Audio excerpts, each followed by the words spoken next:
breaking free. Yeah, we're breaking free. No more oppression. It's out for liberty. Breaking free. Yeah, we're taking a stand. Freedom's in our hearts. We're reclaiming our land.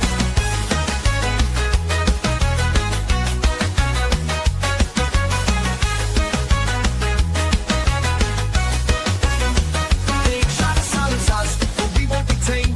Voices getting louder, can't keep us in chains. We got the power, we got the might. Together we can shine, together we can fight. Feel the rhythm in your feet, it's time to stand tall. Raise your voice and shout, we're breaking down the walls. We're breaking free, yeah, we're breaking free. No more oppression, it's out for liberty. Breaking free, yeah, we're taking a stand. Freedom's in our hearts, we're reclaiming our land. They try to silence us, but we won't be tamed. Voices getting louder, can't keep us in chains. We got the power, we got the might. Together we can shine, together we can fight. Feel the rhythm in your feet, it's time to stand tall. Raise your voice and shout, we're breaking down the walls. We're breaking free, yeah, we're breaking free. No more oppression, it's out for liberty. Breaking free, yeah, we're taking a stand. Freedom's in our hearts, we're reclaiming our land. We're claiming our land. I hate this show. Oh my goodness.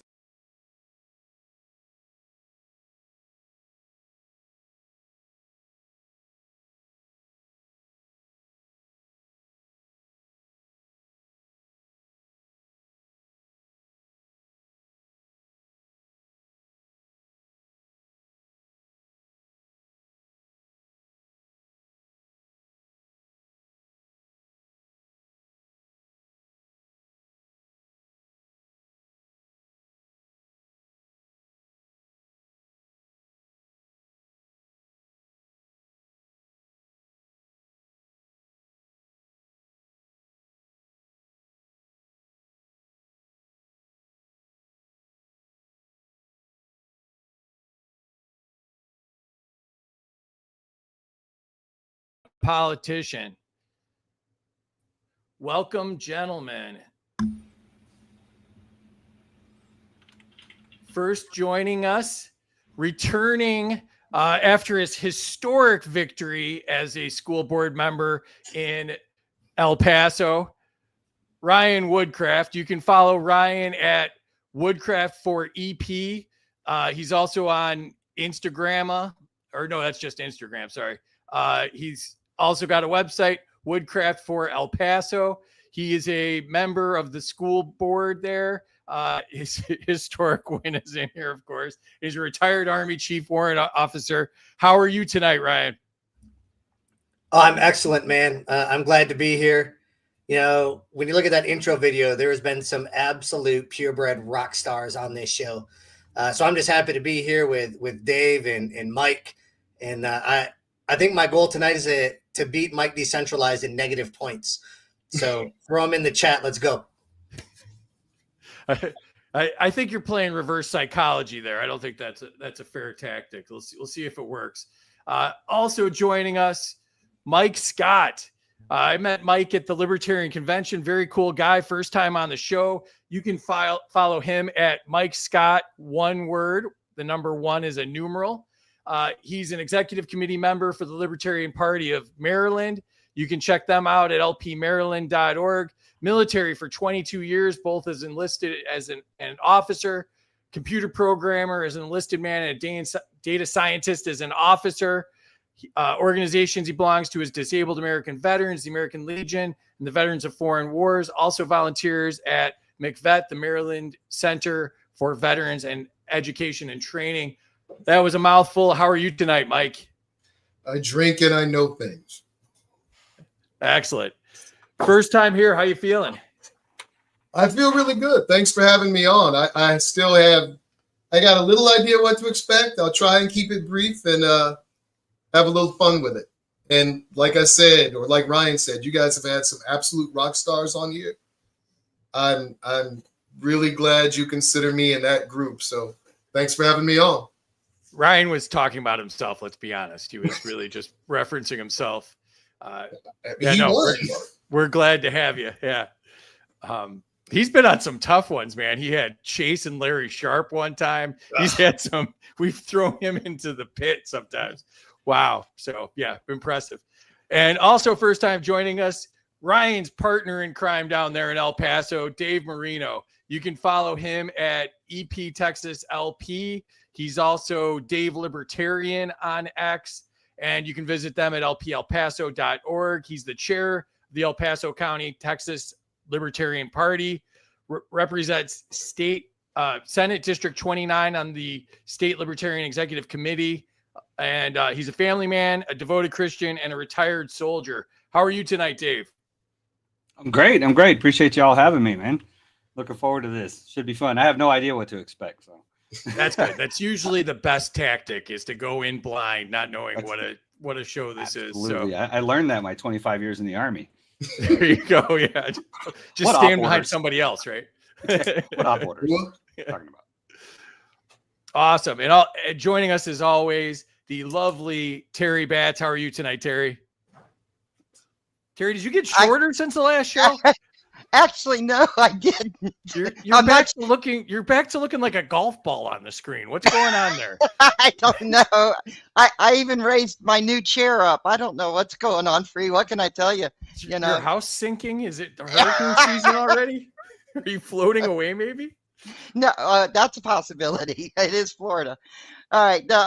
I'm looking forward to this. These guys have already been cracking me up. So you might have to keep your eyes open to make sure I don't stroke out back here or anything, Free. It's going to be a great time, and I'm looking forward to the chat keeping me busy. Come on, you guys. Let's do this. Okay. Well, if you get any lower, we won't be able to put you back on the screen. So just I'll raise the chair. Just keep that in mind. Or maybe just move the camera. That's another option too. Okay. Thank you so much for all your advice. I appreciate you a lot. You're welcome. I'm going to move my chair up so I look taller than you every time we come back on the screen. You can follow us. I am Freedom for Us for All. Terry is Bats T76. Bats T76. Our Friday night shows are sponsored by Zano. Tired of surveillance coys dressed up as Freedom Tech? Zano is the real deal. Open source, enterprise grade privacy, scalable and secure, build, spend, and tokenize any assets without the peeping eyes. Zano isn't just private, it's none of their business. And if you're new to this space, you can visit intro.zano.org to learn how Zano gives you the power to own your own data, your money, and your assets, all in one simple, secure platform built for the real world. And like I said, that is intro.zano.org. We appreciate them joining us as a sponsor. And I've been taking credit. They've doubled since I've started doing the intros on this. So I've taken total credit for that in a very Trumpian way. It's very beautiful. I did it all myself. Thank you to me for doing that. Love having Zano. And I gave it to my son as his graduation present. So his is more than doubled since graduation. So he's very happy with his old man right now. So, and the government didn't know I gave him a graduation present, nor did my ex-wife. So that's good. And you won't tell. Yeah, thank you. Appreciate that. You can also get our gear, our shirts, and our mugs on freedomsuperstore.com. I am wearing the Steal Your Wealth shirt tonight. We also have the Taxation is Theft. My other car is a Killdozer. Make Anarchy Great Again, or Satoshi for President. Make sure you're following all of our friends and all these great shows. Take a screenshot. Casey's show's on there. They both suck. Jack Danger and James Clary on Secret America. All these great shows. Larry Sharp, LPA Live, Green Man, Burn and Tea, Zach from Legacy Right, and all of my boys at the Black Powder Podcast for sure. Great people. And I also wanted to point out our buddy Sean Miller and the great people over at Liberty Policy Alliance have opened up, as of today, their nominations for the Champions of Liberty Awards. So, let's make an effort to go out there and tell people who's doing a great job out there. They've got Liberty Activist of the Year. They've got a youth one for 18 to 22. Free Speech Defender of the Year, lots of great categories. So you can visit them at libertypoll_ally. You can't see the underscore because the ticker is over it, but it's libertypoll_ally, and visit them. So wanted to point that out. And let's get into the slides here.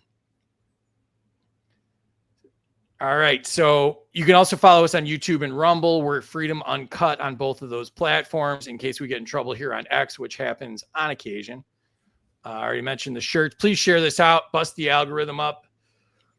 The winner tonight would get the virtual Ron Paul holding the Ron Paul trophy. We also have Mike Johnson's signature cologne Swamp Ass and the Ayn Rand Fountainhead teddy bear. We also have the Lego Killdozer because me and Casey talk about the Killdozer all the time still. So the rules are, I am the government. Whatever I say goes. Scoring errors count. Life isn't fair. Suck it up, Buttercup. Nobody cares. You can debate each other. You can veto an answer, tariff an answer, redistribute an answer, and everybody starts off with negative 500 points because, as you know, the government gets paid first. Here's how the scoring works. Chat controls the score, give or take up to 100 points from the contestants. And before we jump into this, let's jump into the chat. And, lots of people here. Awesome. Chris was first. Sai's going to be so upset. Oh, he didn't even show up because he's so mad. Patty Boots is here. What's up? Amity's here. Lots of former contestants there. Excellent. Minus 100 for I was not well. I'll take it. Yeah, I'll take it for Dave. Rose is here. Welcome, Rose. Joe Hanush, 100 to Ryan for his historic electoral victory in the school board of El Paso. Dan's here. I want to be in a pick with Free for the intro one day. Yeah, it's quite the crew. Hey Shirley, joining us from across the pond. Appreciate you. Negative 100 to Ryan for being Ryan. Yeah, here we go. 100 to Mike for the drink and knowing things. 100 to Mike for the drink and knowing things. That was a good strategy right there. 100 to Ryan, minus 100 to Ryan for talking about himself. Minus 100 to Ryan for wearing that shirt. Yeah. Notice the shirt, the P-colored M on his shirt. I lost points for talking Ryan up. 100 to Mike because he's the only one who follows me on X. Ryan's on Facebook with the with the grandmas, so that's his fault. Plus 1 to Free for the technical advice. Yeah. Now we can see Terry. See, I'm a genius. Point to Terry for growing a foot. 100 to everyone for wearing a black shirt, or everyone who is wearing a black shirt. That doesn't, the ugly blue doesn't count up there. Yeah. Minus 100 to anyone wearing a Michigan shirt. Absolutely, Kilburn. Well done. Bring it on. I'm going to beat Mike Decentralized. This is great. Dave lost points for being late, and minus 100 to Ryan for the historic victory. So, like I said, I feel like Ryan's got a target on him. I'm going to put Terry back in the back here. She controls the chat and the scoring. And yeah, I think you might have caused that outburst. I did cause that. I'm sorry, Tub. I love you if you're watching. Tub's never coming back on. He told us the other day. So, all right, lightning round. Here we go to Ryan Woodcraft. Categories: foreign wars, Ryan. Should the U.S. military only be involved in declared wars? 100%, right? Congress should declare war before we send anybody anywhere. I don't care whether you change the name from Department of Defense to Department of War to Department of whatever I want you to do. The Constitution is pretty clear. Congress has to declare war. If we're not declaring war, we're not going. All right. Mike, to you. Should America close its overseas bases? Yes. I looked at the Constitution. All of us are vets. All of us swore to support and defend it. It said we could maintain a Navy, but it specifically didn't want us to have a standing Army. It said we could raise appropriations for an Army, but they couldn't last for more than 2 years because the founding fathers saw this crap coming. We're way too big. We need to close them down. What do we have? 750 bases in like 80 countries and personnel in like twice that, military personnel. Yeah, close all of them. All of them. Perfect. Except for the ones in Guam. Guam rocks. Would you allow Trump to turn that into a golf course instead? I mean, golf is nice. The beach is good. I don't need golf. Okay. All right, Dave, to you. Should we end all foreign wars now? Absolutely. At least all the violent conflict part of it. I mean, the real way we could win wars. I mean, to be frank, the U.S. is the consumers of the world. I mean, we can control the violence in the world just by how we consume. I mean, I know we oppose tariffs, but tariffs are a very valuable resource if we were trying to stop bad actors from doing bad things. We can stop violence by using that economic power that the United States has. There's no real reason for us to be supporting foreign wars and perpetuating this violence around the world. Great answer. All right, Ryan, back to you. Do foreign wars make America less safe? Yeah, absolutely. All we're doing is putting ourselves closer to the violence, if not causing more violence just because we're there. We changed the name decades ago to the Department of Defense for a reason, right? And I highlight that twice because as of today, it's changing back to Department of War, right? We should be defensive in nature, not offensive in nature. And so when we're out there upsetting other countries, upsetting other people groups, getting involved in skirmishes that we don't belong in, that just puts a bigger target on us. Not because we're America, not because we love freedom, but because we stick our nose where it doesn't belong. I was thinking, what about Department of Embezzlement and Dead. Department of Fraud, Waste, and Abuse. Yeah. I've got better names. They should have called me. All right. Mike, to you. Should America end nation building abroad? Depends. It really depends. There are things that I am very unlibertarian about that I would like to see happen. But actually, no, I was wrong. No nation building. We can do that as individuals. We can do that as communities if we really want to do it. My church sends out folks all the time to go help feed people in India and in Asia. We can nation build without the government getting involved. They should stop doing most stuff. Yes, stop it. Excellent. Okay, I didn't know I could just jump in and interrupt Ryan's answer about the creating more enemies thing. But when we involve ourselves in these foreign wars and we're the collateral damage that happens, or even not even the collateral damage, when we're killing the parents of children, now those children hate Americans, and we're creating more terrorists that hate America. I don't think a lot of the general public realizes. I mean, they think that the rest of the world just views us as this shining beacon of liberty on a mountain. In reality, there's a lot of people in a lot of countries out there that hate us, like murderously hate us, because we've killed so many of their family members, and just by collateral damage in these conflicts we've been involved in. And if I can add on to that, go for it, dude. The only reason we have to secure our borders is because we bombed, bought drugs from, or sold arms to, and destabilized every other decent country on this freaking planet. It's our fault we have to close our borders because, I mean, for a couple centuries, people would come in, ply their trade, and leave. Now it's dangerous because of our foreign policies, our drug wars, and our continued violence and destabilization of other nations around the planet.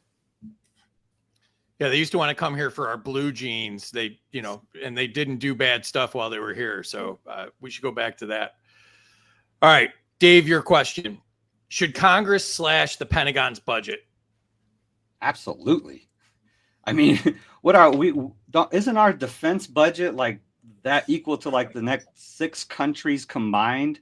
I mean, $1 trillion. And it goes back to, like, if we closed those bases that we had overseas, if we brought all of our troops home and we actually became a defense department, we wouldn't need all this money. I mean, we're already more technologically advanced than every country in the world. I mean, there's actually there was a scenario, like a simulation that they played out where the entire world, our allies included, attacked the United States. The entire world versus the United States. And the U.S. still won 1 out of every 6 times. That, to me, that's insane. So yeah, we could definitely slash the budget. I don't think we need. I mean, it's just a slush fund for government, anyways. Most of it. I mean, they think that the $10 toilet and the $100 pen is make believe, but those of us that have been in know that it's not so much make believe. Yeah, it was actually the top 20 countries combined.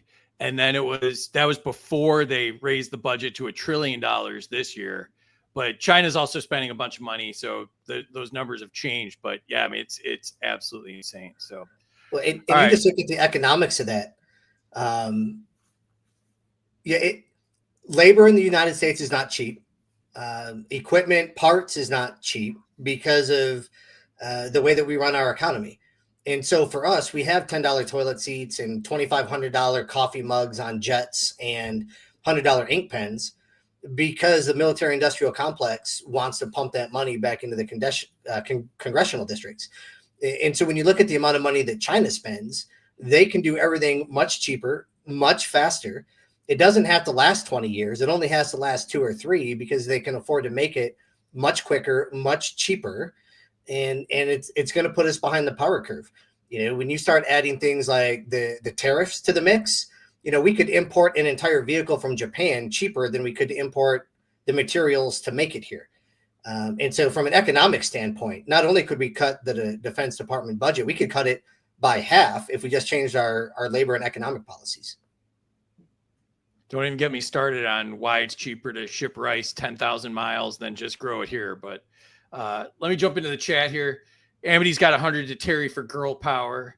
Minus 100 to Ryan for having there's got to be an easier way infomercial hand gestures. Plus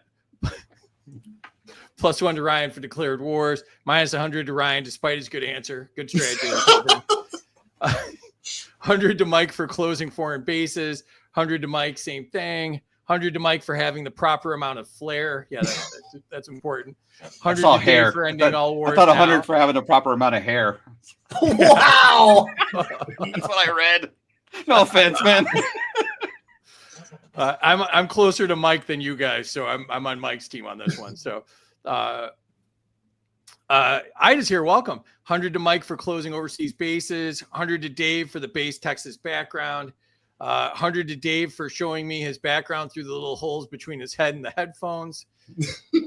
100 to Mike for his Maryland Pride cool logo on his shirt. Oh, fancy. I like how the Maryland flag has all of the colors. Like, it's very Fisher Price. Minus 100 to Mike for depends. Joe Biden used them all the time.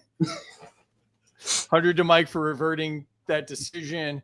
100 to Mike for believing in globes. Asking for $953 billion right now for 2026. Trump for sure said $1 trillion. 100 to Mike, destabilizing nations most definitely has made our borders less safe. 100 to Dave for answering on people hating us. 100 to Mike for decorating with those used hospital waiting room chairs. Recycling is always appreciated. Drones are cheap AF. That is what we will be fighting for sure. 100 to Dave for having the shuffling cards hand gestures with, I like Scientific puts a little emojis in there, so it makes them a little more special. Can I throw in one on that drone thing, by the way? That scares the crap out of me because the first time I saw a Chinese drone fireworks display, I started thinking, man, what could you do with that and AI targeting? Man, they just changed the entire game. F-22s and F-35s aren't it. You get a bunch of those with a quarter pound of C4 and facial recognition, dishes are done. We're done. Well, Ain't I nothing think to do about it. they haven't released it yet, but the speculation was they took out that cigarette boat with the drone, and that was 11 people in a whole cigarette boat with one drone. So I mean, have you seen the Russian drone fly into the Ukrainian personnel carrier? And the people are like, and the thing just flies in and it goes blank. Yeah, it's a whole new ball game. Well, and they could send those right down your street too. If they want to implement something here at home. So they have flamethrowers on them and they're nasty. And then, all right, I lost 100 for shipping rice. We have enough Hondas with ridiculous exhausts. Yeah, I haven't heard that one in a while. My first cough of the night. There we go. All right, back to it. Ryan, to you, the category is justification for war. Should presidents be barred from initiating military offensives? Oh, I'm going to get fried for this one. No, I think because that puts an absolute and it ties the president's hand in a situation that it may not need to be tied in. I would like to believe that any president of the United States would make that decision very judiciously. I can't say that would be the case for the past two administrations, so that scares me. As it sits now, the president of the United States can send the Marine Corps wherever the president wants to. No, I don't think we should take that away from the president, but I think there's got to be a way to make it just a little bit more judicious in the decision-making process. I hope that was your worst answer of the night. It's only up from here, from that one. So, all right, Mike, to you. Should America fight only wars that are declared by Congress? And see, everybody says war. Man, there are wars, there are police actions, there are operations there. If we got to go kill somebody, we got to go kill somebody, and the president's the commander in chief. And maybe it's because of my background, but there's got to be one boss you look at. There does need to be checks and balances on his power. I believe the War Powers Act, he can only send them for so many days or whatever, but we have to have the ability to respond flexibly and do violence. I just wish we could trust our leadership more to believe in what they're doing, because I have no faith in our leaders. So I would love to strip all those powers, but that starts to take away our sovereignty as a national power ourselves if we allow them to have warfare by committee. What's that? Yeah. I was worried a drone flew through your office there. Are you okay? Was something happened in the It's one of those things where that question bothers me, because I would love to strip all the power from him, but doing that has consequences that we won't see until we do it. And then we won't be able to respond to things we need to respond to. I don't know that we should take the power just because idiots are using the power like idiots. Yeah, Mike, it goes back to our non-aggression principle, right? Like, you don't want to take away the ability to respond to an attack. I think where we all agree on is that we shouldn't be the ones initiating the attack. Yes. And what level of flexibility from a reactive nature do we need to have? I'm not saying that the president can declare war, but the president does have the ability to respond to a certain extent if needed. Congress needs to be able to have that ability as well. Just, how do we shape that properly moving forward? Yeah. Well, we could stop electing liars and thieves, but it seems like we won't do that. Well, we ain't done it yet. The original context of like the founding fathers, it was supposed to be 50 state militias. It wasn't supposed to be a standing army controlled by the federal government. So the compromise, I think, is when they did get a standing army, that Congress would be the one that would be the one that declared war. So you'd have to basically get the 50 states to agree to declare war.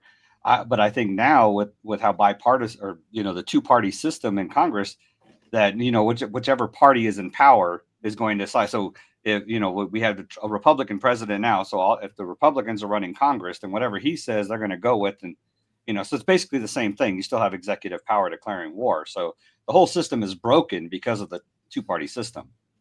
Yeah, but both sides seem to agree on bombing Yemen, supporting Israel. Which is even scarier. They all seem to agree on the folks we need to bomb. I don't know. Yeah, Somalia, 100%. I think that was Mike's question, right? Yep. All right, Dave, to you. Should foreign wars require a direct attack on the U.S. first?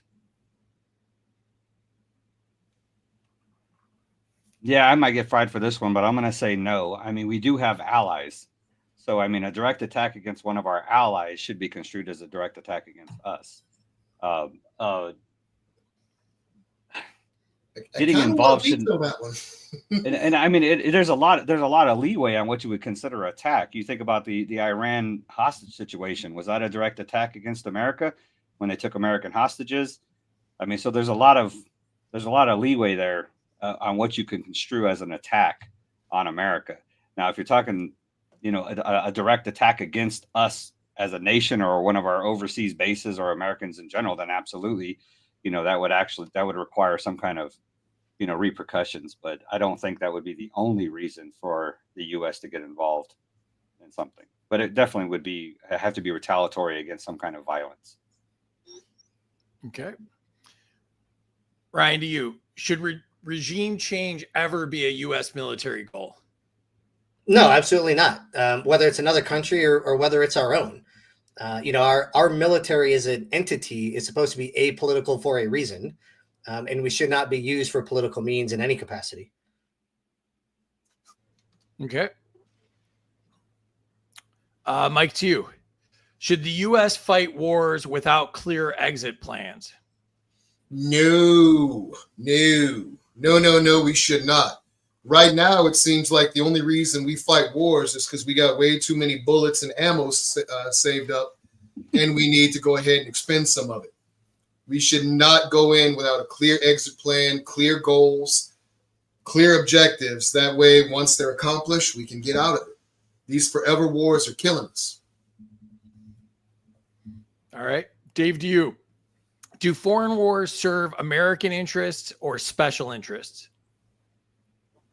Sometimes both, but mostly probably special interests. I mean, you could just follow the money. You know, who's getting paid for it, and that's generally the. I mean, when was the last conflict that actually seemed like it was protecting the United States or that actually served Americans' interest? I mean, World War II, you could say was like, yes, we had, the evil, the axis of evil or whatever they called it, the three powers that were basically just attacking, countries and stuff. But we haven't had anything like that in forever. That's why I say, I mean, most of this violence isn't necessary. We could use our economic power to stop most of these conflicts without resorting to violence. So no, I think special interest is probably making the most money off of it. The military industrial complex, particularly. I agree. To add on to that, by the way, Major General Smedley Butler, I had to look it up real quick. He said that war is never fought for freedom. It's always fought for the rich. He was a major general. I think he was a Marine. And he called it out back then. There are reasons to fight wars, but I really think lately and in recent history, as in the last 100 years or so, they've all been bankers' wars. Most wars fought by the rich, paid for by the poor. Or fought for the rich, paid for by the poor. Yeah. All right. To Ryan, categories national security. Do military bases overseas protect Americans? More often than not, no. There is a case to be made for some forward position bases as deterrents. Guam would be one of them when you look at some of the assets that we have located on Guam. Anything else is left over from a previous conflict or war just so that we have interest there. We still have a base in Kuwait because that was a deal with the Kuwaiti government when we went after Saddam the first time. We still have bases in Korea and Japan because of the conflicts. We still have bases in Germany because of previous conflict. So no, I don't think it does outside of those that are deterrent and defensive in nature specifically. As an add-on, and I think it's dime fill now, but we used to harmonize the dime. Diplomatic, information, military, economic. A military base is not just forward power. It is about $1 billion a year to the local economy. The reason why we're in so many places, there was one place we went where we exercised by bringing all these people in. And I was laughing because during the actual war plans, the O plan stated they wouldn't fly in because air defense was so nasty. They prosecute the war from elsewhere. The entire point of bringing them in was spending a crap ton of money during the exercises to keep the country, the host country, happy with us. Half of what we do isn't even what we really do in a fight. It's just to spend money.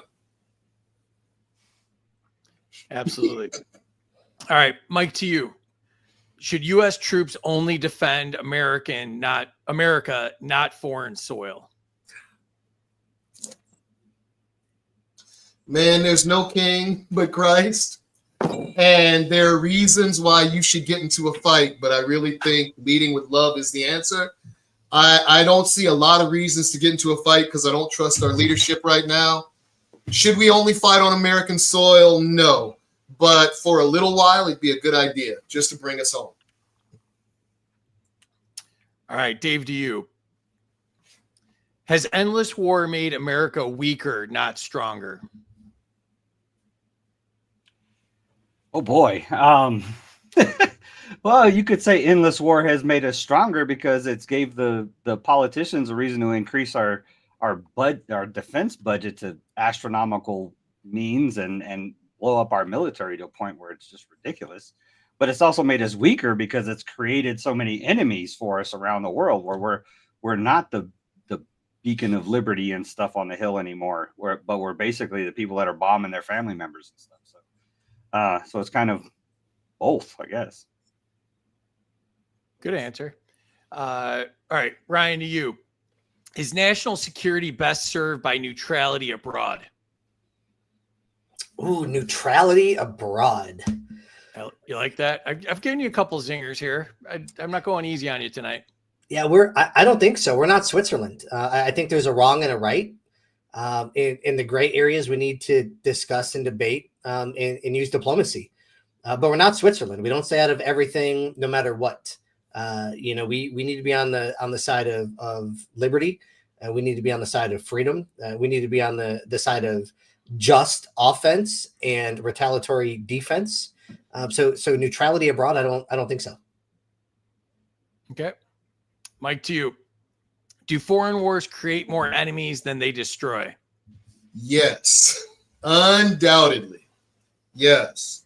Every time you bomb a wedding, every time you declare any military age man as anybody above 13 or 14, because you just blew up a bunch of kids at a wedding and you need an excuse for it. Yes, we're destabilizing the globe and creating enemies for America at an exponential rate. Yeah. All right. Dave, to you. Should U.S. troops guard the border? Little El Paso question for you here. No, absolutely not. The rules of engagement for soldiers in combat are completely. I mean, we have bases on the border for a reason. And the thing is, and the same thing with it kind of goes into having foreign bases overseas. I mean, our military is able to react to anywhere in the globe in an instant, just about. So I mean, if we did actually have an invasion, like Canada or Mexico decided to invade us, which is not likely, right? Then our troops could get there pretty quick. But I mean, the real problem with the border is I mean, you bring up the Bible. I have one right here too. Jesus was a refugee and an immigrant, so he wouldn't be able to get in the U.S. right now either. So the border, if we would end the drug war, then our border patrol can concentrate on human trafficking and stuff like that, the more serious crimes that are against humanity, instead of just trying to stop people from consuming things that they want to consume. And then because the cartels, that they're basically living off of that black market, and they're creating the corruption in Mexico, and that's what's feeding all this nonsense at the border. It's feeding the corruption. It's keeping those countries from having a great economic system, by having all this corruption because of the drug war that's fed by the United States. So I mean, that's the solution at the border, and make our immigration system a lot easier. Putting troops on the border is an absolute insane thought to me. I mean, I think Border Patrol is armed enough. Those nasty cartels, all right. Enter scores. If you've not put your scores in the chat, now is the time to do it. Let's jump into the chat. Lots going on in the chat.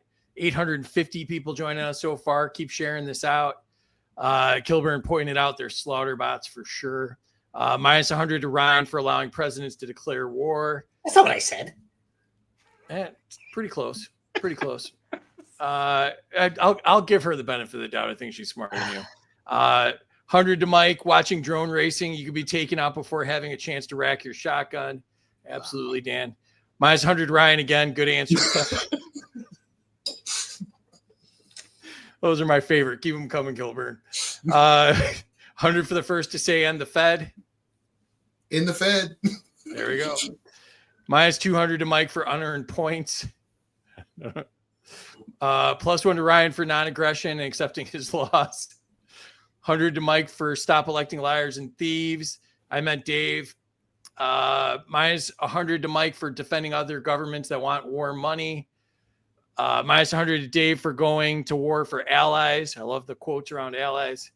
100 to Mike for having the curtains that Xerxes used while defeating King Leonidas. I don't know what you're talking about there.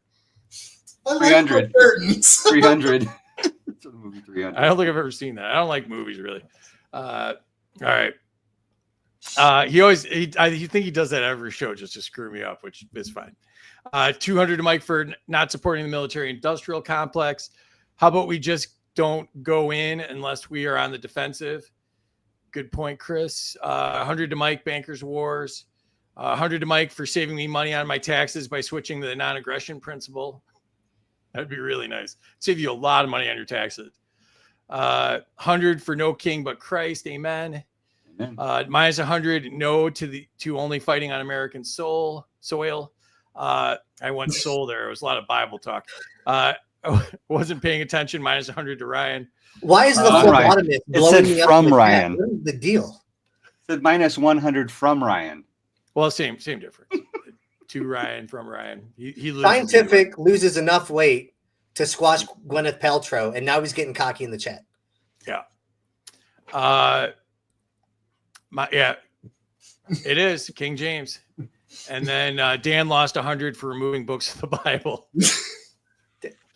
All right, Dave made me think 100. 100 to Dave for the Jesus reference, a refugee and an immigrant. 100 to Free for thinking I'm smarter than Ryan. And then you go and misspell Ryan, so that kind of screwed up my whole point there. Who am I, Casey now? Yeah. You're gonna end up with a bunch of vowels that don't belong in your name. Audience question for the vets: should our military's rules of engagement be rewritten with liberty for all taken to mind more?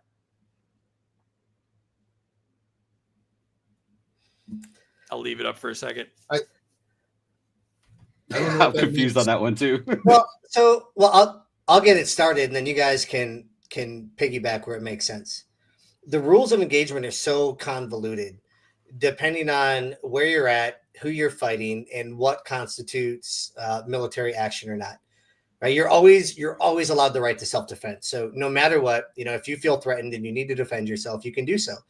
But shooting an enemy combatant, it gets convoluted, very similar to the way it does at home, right? If they're charging you with a rifle, you shoot them in the face. If they drop their rifle and run away, you cannot shoot them in the back. That's a war crime. Engaging a populace with a predator drone armed with a Hellfire missile, you have to have, positive ID, whether it's visual or voice or some type of electronic. There has to be these certain criteria that are met, and it becomes such a convoluted process that's meant more to keep our asses out of legal trouble than it is to actually do the job. So I don't know that rewriting the rules of engagement from a liberty perspective would actually help. I think we just need to get back to basic humanity and look at these people as human and really kind of start to take the approach from that perspective. So did they have positive ID on that boat before they bombed it? Oh, they knew it was a boat. That was about it. It was carrying a lot of weight, though. Was it a threat? I mean, we're talking rules of engagement. Was it a threat?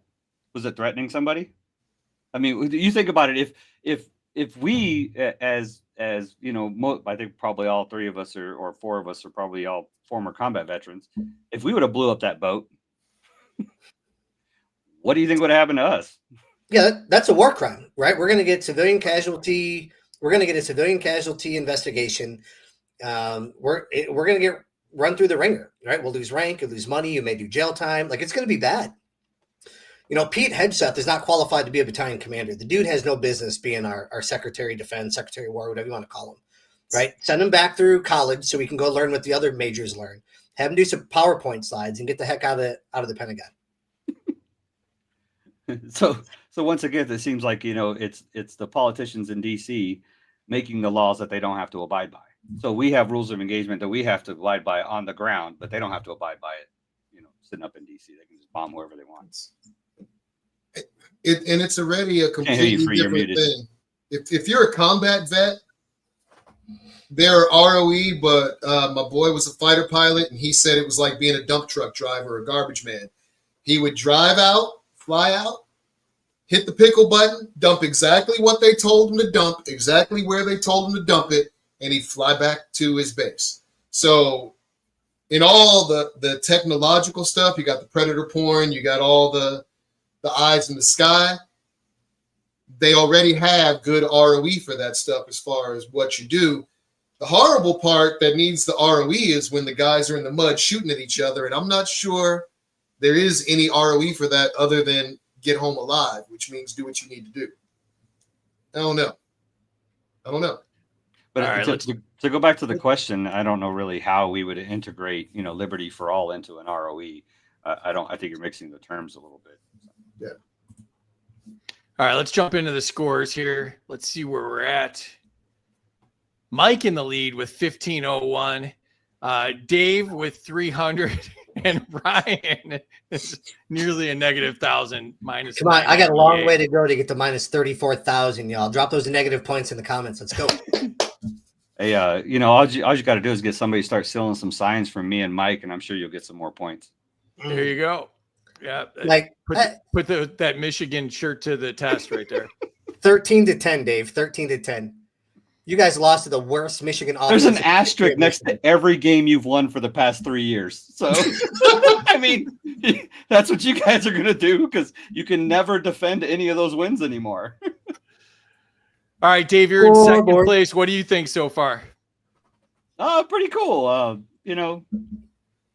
Making me think. Yeah, making me think. Working my brain a little late in the evening, and I haven't had nothing to drink yet. So. Well, you can change that. That's a fixable problem. Mike, you're way out in the lead here. What do you think? The guys in the audience are drinking too.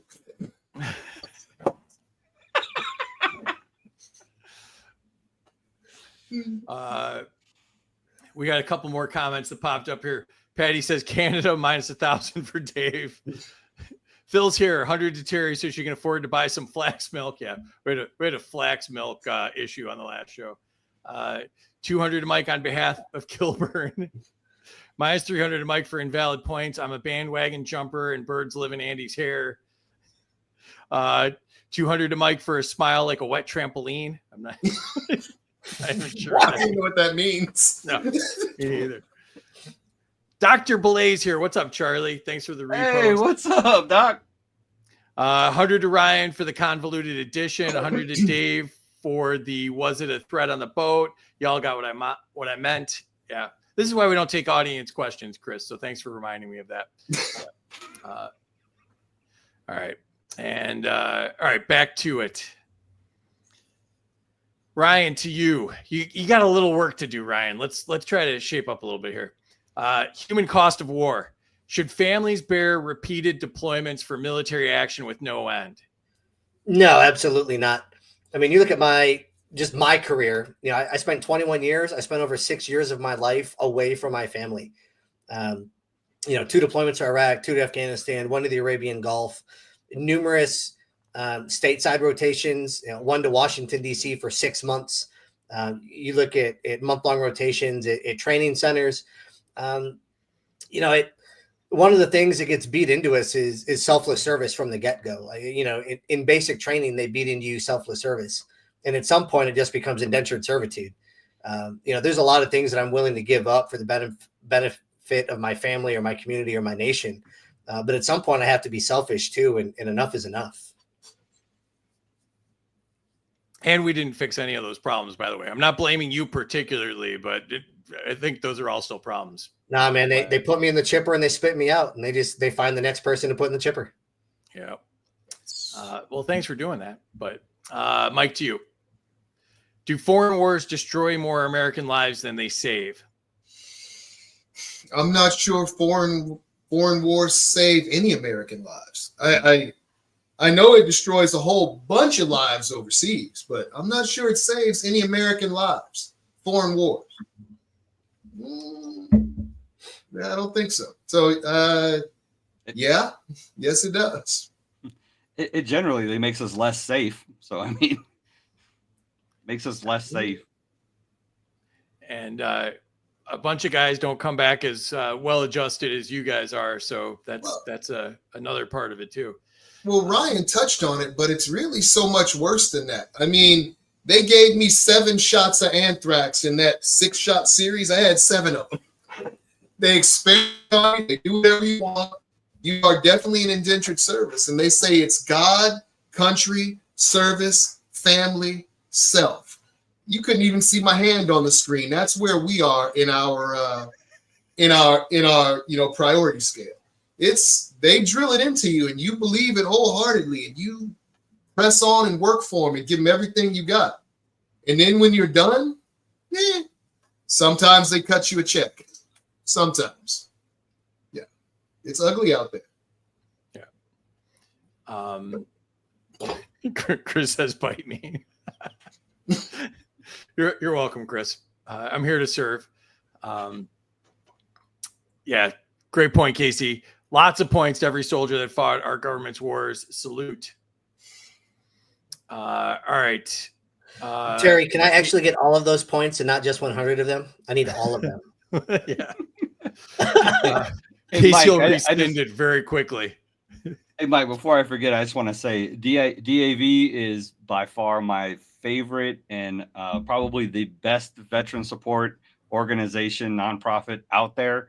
And if before you give to any, I mean, this is just my viewpoint, before you give to any other veteran agency, you should give to DAV. Excellent. I'll repost that if anybody's got a post on that for sure. All right, Dave, to you. Are endless deployments destroying America's military strength? I mean, our strength is in our technology.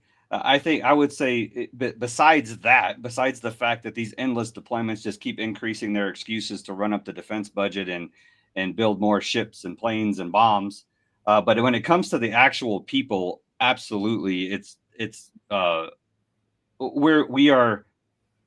people are becoming less patriotic. They're becoming less, like the kids aren't wanting to serve anymore. They just see the endless wars. They see that the wars aren't being fought for the right reasons. And then you got all of these troops that are coming back, like myself, who, have, PTSD and issues reintegrating into society. Not that I do, but, but they have all these issues, and then people see that. So it's making the people in the military weaker. I mean, of course, the defense budget and the technology is getting better, but the people and the real value in our military is its soldiers, and the soldiers are becoming weaker. Yeah, Dave, there's a reason why we dump a whole bunch of money into new technology and weapon systems and really less money into the personnel side of it. And it's there's 2 sides to the coin, right? Like the more technology we can lose overseas, the less American lives we lose. And so I can see that, we want to keep our soldiers, sailors, airmen, and Marines, and I don't count the Guardians yet, but we want to keep them as far away from the front lines as possible. And if we can use technology to bridge that gap, great.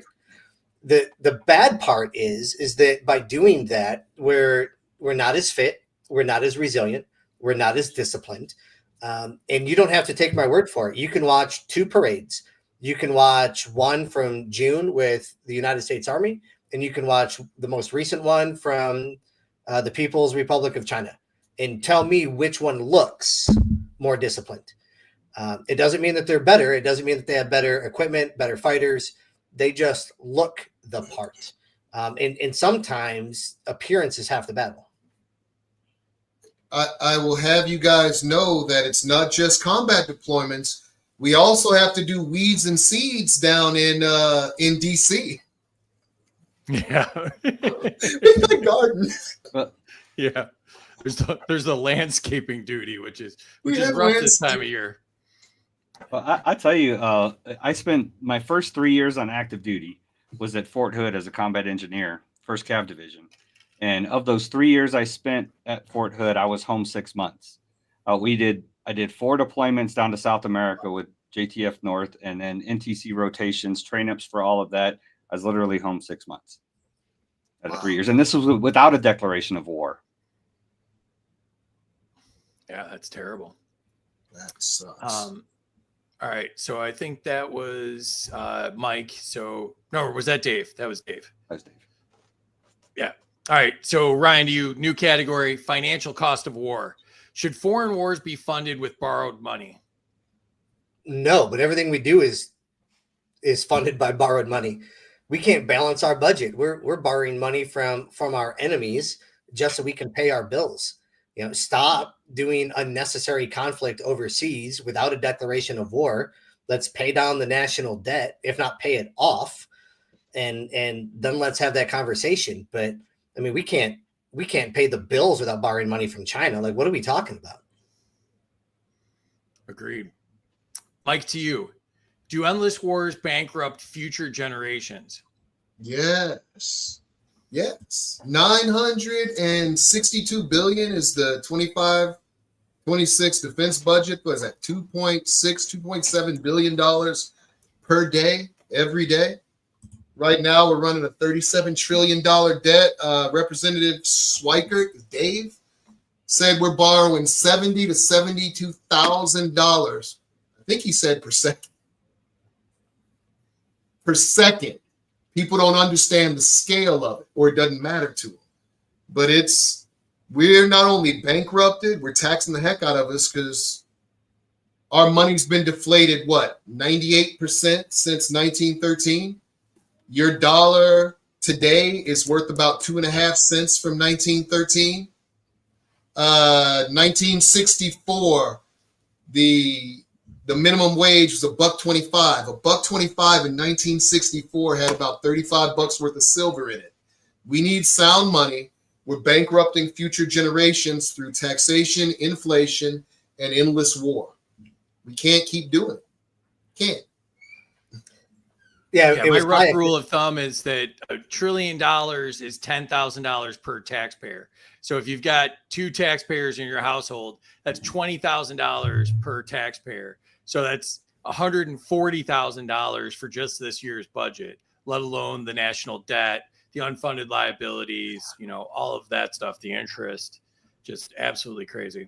Yeah, it was Hayek that said if socialists understood economics, they wouldn't be socialist. We have an entire country full of people and lawmakers that don't understand basic economics. Very true. Unfortunately, there's not a socialist out there that's read any of Hayek. That's also true.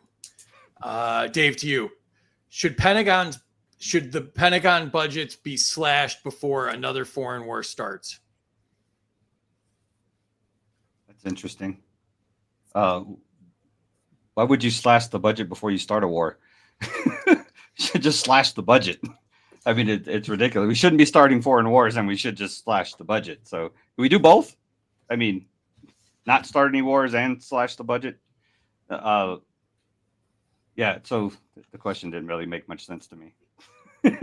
Yeah, kind of a take on one you already had too. So my fault. It's one of the very few things President Obama got right. Sequestration wasn't warmly welcomed, but it was the right doggone idea. Like, you need to start cutting unnecessary stuff. All right.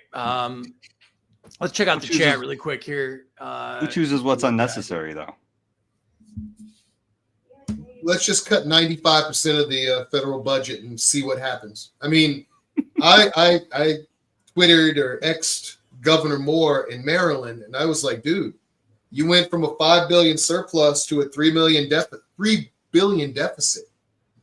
And the only time he even hinted at defend the guard was when Trump was saying he's going to take, and deploy the guard. He said, no, I have the right to say no. But whenever I told him, hey, let's talk about defend the guard, he came out and he was basically, no, the federal, these people have no ethics and they have no consistency in their decision-making, their budget.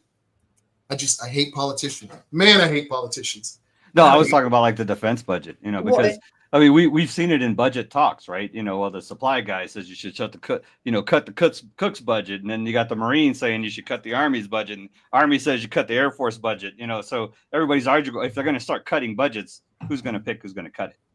Nothing gets cut. I think that's twofold. No. You look back at COVID and everything that the federal government shut down. We didn't need it to begin with. So stop funding that. That's pretty simple. And then the flip side is let's get back to a constitutional framework on what do we actually need within the Department of Defense, Department of War, whatever you want to call it, right? Do we need a Navy? Yes, it's constitutionally mandated. Okay, that's a priority. So let's save that and look at everything else. And then, the farther away from the flagpole you get, you start slashing. Again, one of the few things that Doge got right and people got mad, but those doggone federal workers had to send an email every week on what they were doing. And if you weren't doing anything, you didn't last long. Casey gave 100 to Dave and Mike because of Ryan. 100 to Mike. Amity is drinking. -1 to Ryan. You're welcome. -100 to Dave for not having anything to drink. +100 to Mike and cheers. 100 to Mike. Foreign wars don't save lives. 100 to Dave. Foreign wars make us less safe. 100 to Ryan if he shouts Wolverines. Wolverines, go blue. -100 just to make sure that wasn't worth anything. That was a Red Dawn reference, not your stupid football team. You're stupid. 100 to Dave. Our strength is always in our technology. I think a million points to all the brave military members mulching and landscaping in DC right now. 100 to Mike. We can't keep doing it. -100 to Mike. I'm cutting 90% of the federal spending, you extremist. Hell yeah, Mike, slash it. 100 to Mike for slashing 95% of the budget. 100 to Ryan, stop funding unessential departments. All right.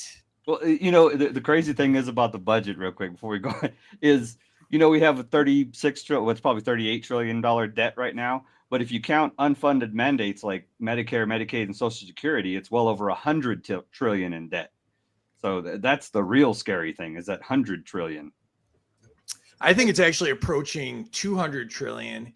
And that also doesn't count that all of the IT systems, 80% of them were rated as extremely vulnerable to cyber attacks. So that's not even counting that, like, basically every system that the government runs is like Windows 95 or something and needs drastic upgrading. And like, nobody's surprised.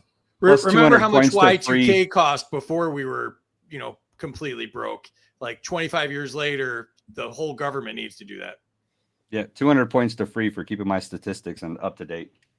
Yeah, I like statistics, so I watch those. But yeah, What they won't tell us what it is either. So this is all speculation by people on the internet of what the number actually is, because they'll tell you that it's funded still.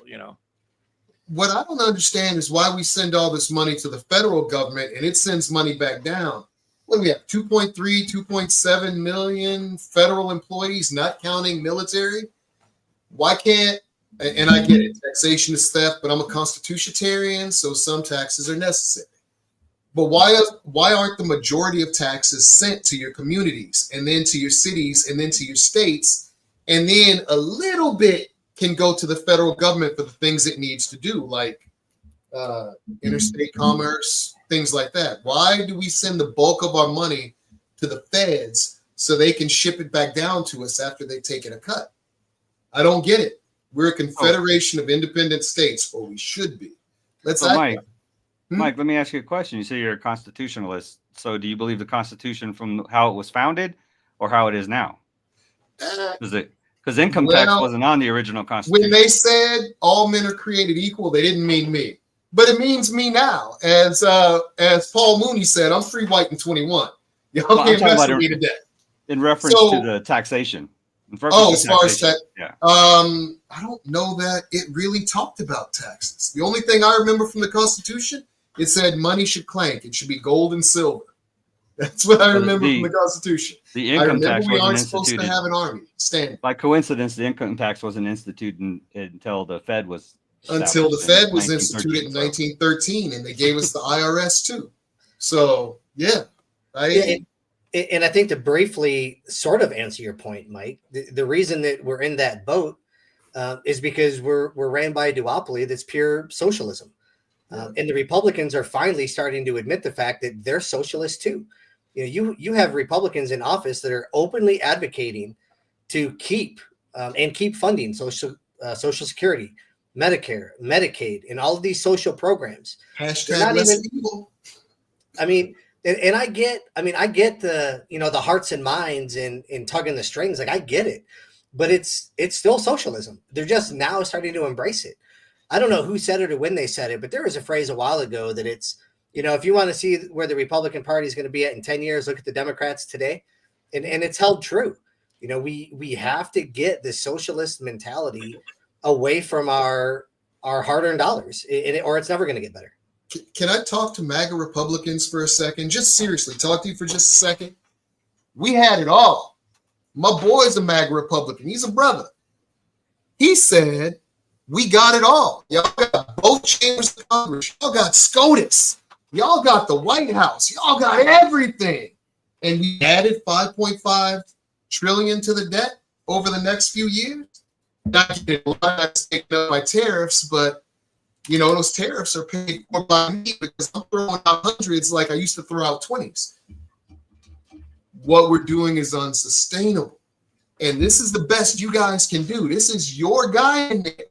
He's sat there and he's got everything. He runs the whole government, and we still aren't winning. When are we going to slash government? When are we going to cut wars? This is all stuff that ran on.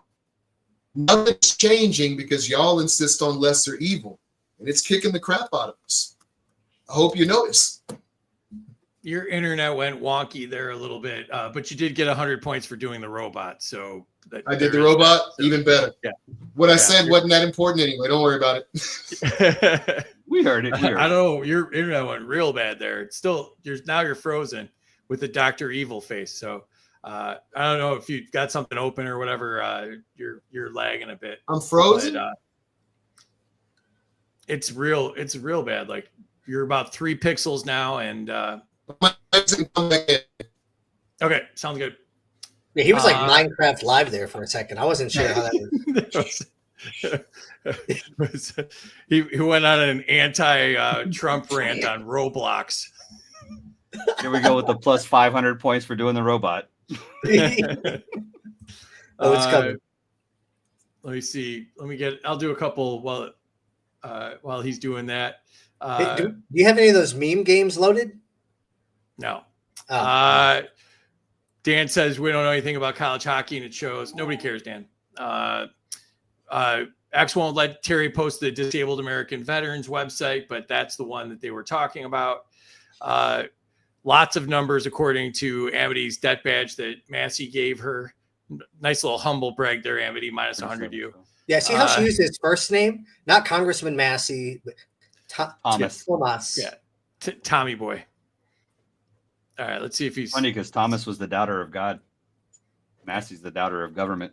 little better there. Hey, Little better. right now. Scientific says it's not a lot of money if your money is worthless. Minus 100 to me. That's true. Minus 100 to Amity. I paid for my debt badge. Oh, yeah. Pissed me off. Yeah. ILL. That's all I have to say about that. Let's see. Minus 100 Ryan for lying about pumpkin spice latte he's drinking off camera.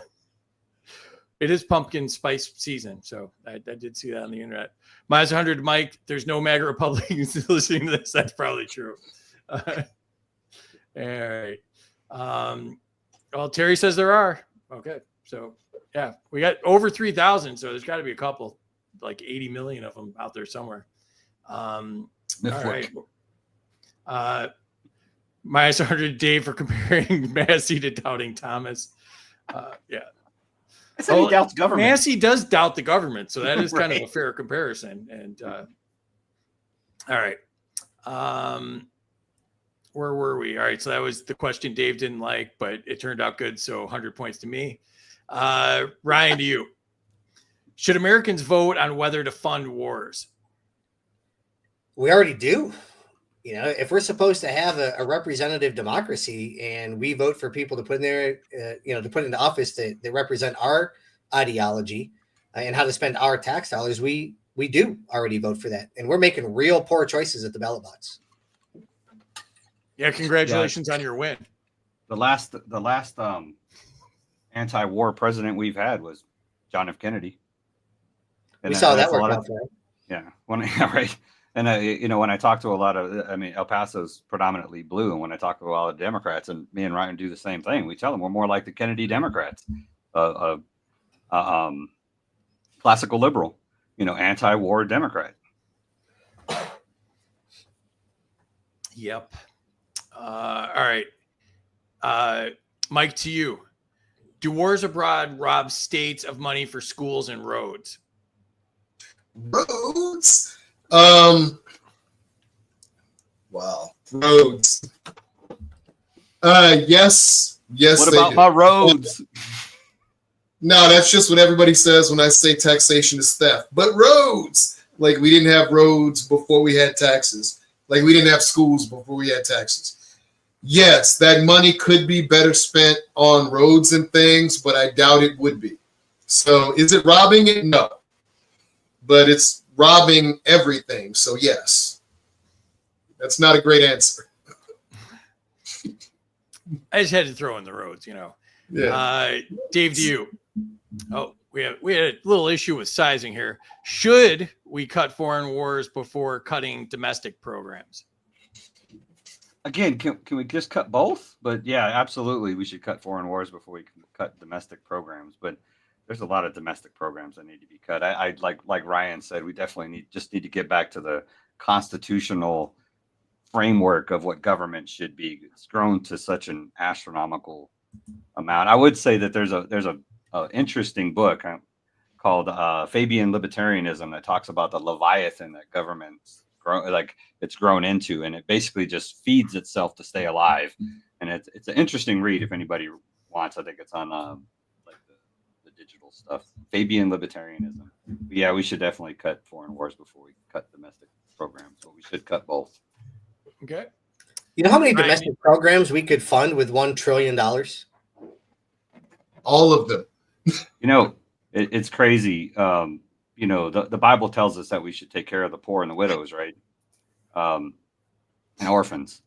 And, I'm not saying the government should do this, but there's a lot of people that complain, especially when we talk about the immigration debate about, the welfare state and stuff. Go look and see how much our federal budget goes to the welfare system. It's like 3%. There's 97 other percent we could cut before we got into that 3% when it comes to like domestic programs. That's the first thing people think of when they think domestic program. We need to cut welfare. No, it's a tiny amount. There's so much waste that's going on in other places in government that you would have to go to welfare. Not that I support that. I threw that in there to throw a little shade. I got in trouble a week or two ago for saying I would fund every welfare program before a war. So I got in trouble for that. So throwing a little shade. And there I go saying the same thing. All right, Ryan. Central banks and war financing is the category. Should central banks be blamed for endless war? Indirectly, yes. Only because that's where the money gets funneled through. But ultimately, it's corrupt-ass politicians and businessmen that are protecting their own energy assets or political assets or whatever assets. For crying out loud, we're involved in countries right now because we're protecting mineral rights. Like the United States has mineral rights in other countries, but we're banning other countries from purchasing land in our country. So yeah, indirectly, yeah, absolutely, central banks are to blame, but it really just comes down to selfish billionaires protecting their own interests and using the United States military to do it. Okay. Dave, to you. Or, sorry, Mike, to you. Should America abolish debt-funded wars? It should almost abolish all wars. Yeah. Yes. But debt funded, yes. I'm tired of going into debt so we can bomb brown people all over the world. Yes. I'm tired of it. All right. Dave, to you. Should Congress reclaim control from unelected bankers? How would that happen? Ending the Fed? We should definitely end the Fed. Ending the Fed can't be like a snap your finger type of thing, and that would just be devastating to the economy. But it definitely should be some kind of first thing we should do is audit the Fed. But I don't know who I would trust more, Congress or bankers. Bankers at least have profit in mind. Congress is just power. So I power and profit. So I don't. That's a tough one. That's a tough one. I mean, I would rather the power just go back to the people. We could just open up the market and make it free, and then the Fed and give people more of their own money back. I mean, then the people would be in power, and then Congress would be this big, and the bankers would be this big. I like it. All right. Ryan, to you, new category, central banks versus crypto. Is decentralized money the antidote to centralized power? This is sponsored by our sponsor, Zano. Yeah, thanks for giving me a question with crypto in it, because I know absolutely nothing about crypto. But when you take the money away from the people in power, they lose their ability to influence others because they don't have resources. So yeah, absolutely. Well, I know a little bit Technically, about crypto wasn't in the question, and I made sure I did that. So 100 points to me. I said on the slide. It says central banks versus crypto. Well, that's a category, but I will say, talked about decentralized money for him. I will say the thing that scares the government to death about Bitcoin is the fact that they can't control it. They can't raise interest rates on it. They can't borrow from it. They can't do anything to it. It's actually free money. If people would get more behind it and use it as currency, then or Bitcoin could be used as the gold standard for other cryptos and use those as currency, then you're basically taking the government out of finance and economics, and we get back to a more freer market. And as crypto, but it's decentralized money is more like Zano and the decentralized ones. We don't want CBDCs for sure. Yeah. Go ahead, Mike. I was just going to say, as an add-on, all crypto is not created equal. Bitcoin rocks because there's no one in control of it, but things like, what is it, Ethereum, XRP, Ripple, I think JP Morgan Chase owns that one. So you got to be careful that a central bank, like they want to have a digital dollar. That is crypto owned by the government. It's the worst thing in the world. But even a crypto owned by by any bank, JP Morgan, any of them, is not the same as Bitcoin. So research your crypto. I'm not an expert. Go talk to Sal, the agorist, or something like that. He's all over the place talking about crypto. I like gold and silver. Mike, there was an episode, it was about a month, maybe 6 weeks ago, free, where you had 3 self-renowned crypto experts on this game show. So if you're interested in that, go watch that show. There's plenty of answers. Put that down. Yeah, Aaron Day, Joel Fernandez, and Zach were on. So Zach Kaiser, and it was a good one. Thank you. All right, so Mike, to you, should Americans trust blockchain more than central banks? Americans should trust that van that says free ice cream and candy on the side more than central banks.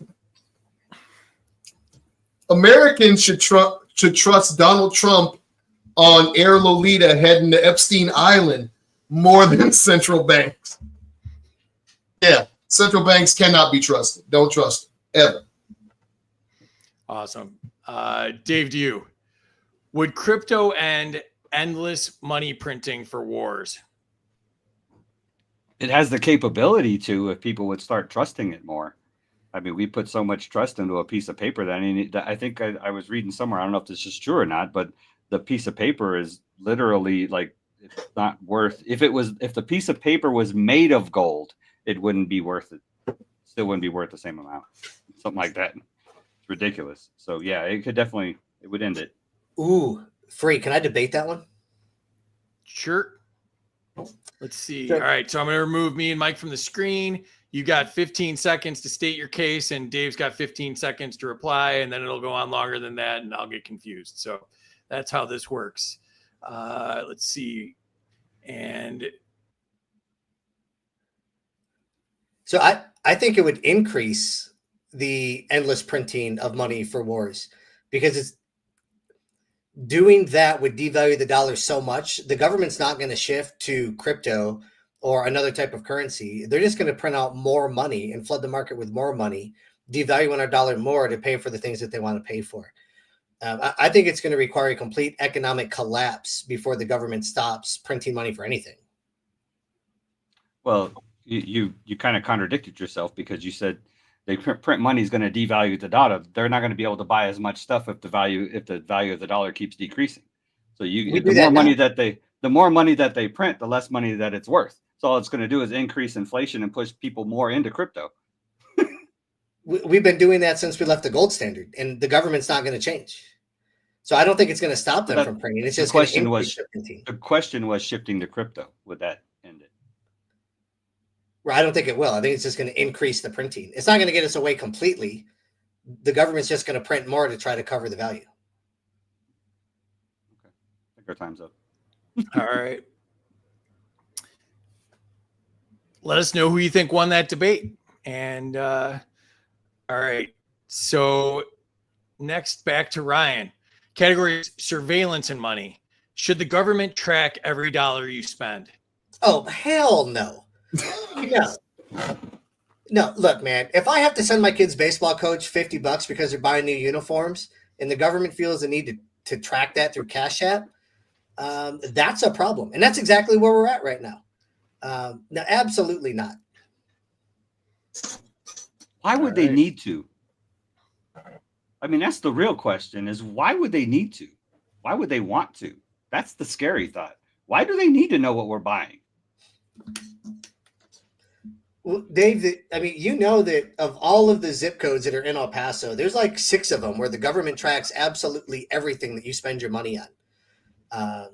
I know like 79936 and 79938 aren't part of that. But if you live in the lower valley, if you live, downtown, if you live kind of over by Sunland Park, the government's tracking everything that you spend anyways. National security. Yeah. All right, Mike, to you. Should Americans resist central bank digital currencies, CBDCs?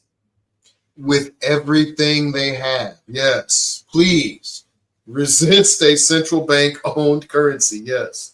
Resist it with everything you have. Because once they get it, we're done.